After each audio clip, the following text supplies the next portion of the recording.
Due to some violent content, parental discretion is advised. You want to be a monument to physical perfection? You want to be a shrine? You should be. You want to change, right?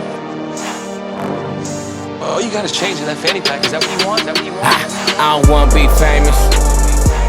I just want to be rich. 40 mil with some make. Speed Kills, Power, Explosion, and Speed Sled by Joshua Fitzgerald. If you take a look at these numbers, it's the top 5 sports in America by average attendance, by revenue, and by TV viewers. By average attendance in thousands, by revenue in millions of dollars, and by TV viewers in the millions. Number 1 in all categories NFL, not only in the United States but also in the world, with the exception of TV views during the World Cup. You may also notice that each of the top 5 sports are sports that put emphasis on running or speed. So what am I trying to do? I'm trying to develop a product that will make people faster, most notably athletes. By using a previously established method of resistance training and weight training.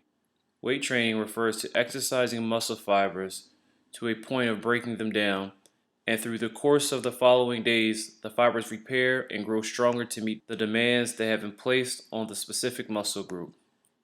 Resistance training, similar to weight training, is exercising of the muscle fibers, but not to the point of breaking them down, rather to build muscle memory. Together with the theories and methodologies of weight training and resistance training, I want to combine them into a more functional run training using a sled. Take a look at the athlete pictured. Here she demonstrates excellent running form.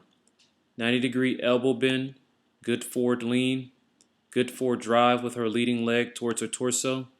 So what we teach here is to pump your arms within this 160-degree angle range with the 90-degree elbow bend. This uses the arm flexion and the arm extension. This can be described as the pumping of the shoulders. It has been proven that the faster you pump your arms, the faster your legs will want to move. Often ignored in speed training is the motion or movement of the hip and quad flexor. These need to be trained to flexion. Most workouts only target extension.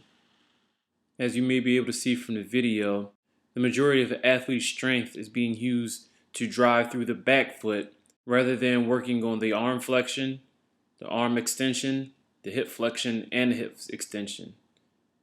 Only the hip extension is worked here. So what we want to do is attach a type of harness for the arms right above the elbow and below the bicep. We want to have the same methodology for the legs, placing a harness right above the knee.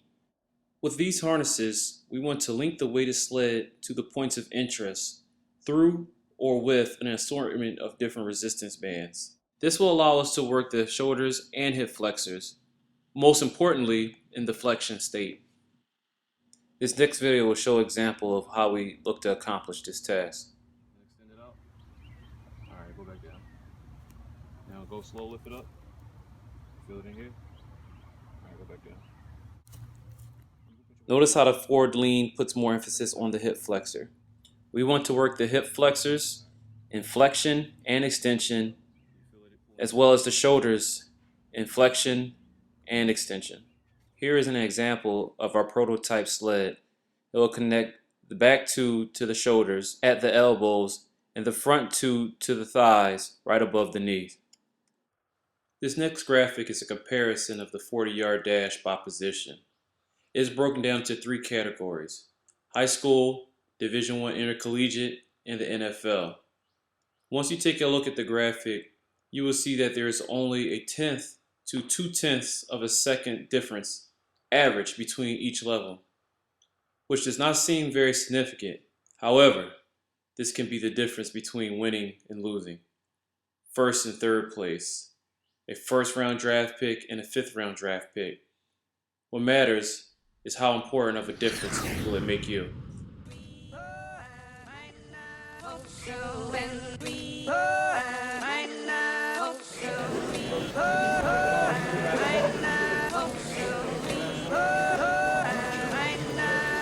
Hollywood go. Go. Hey, Hollywood Code.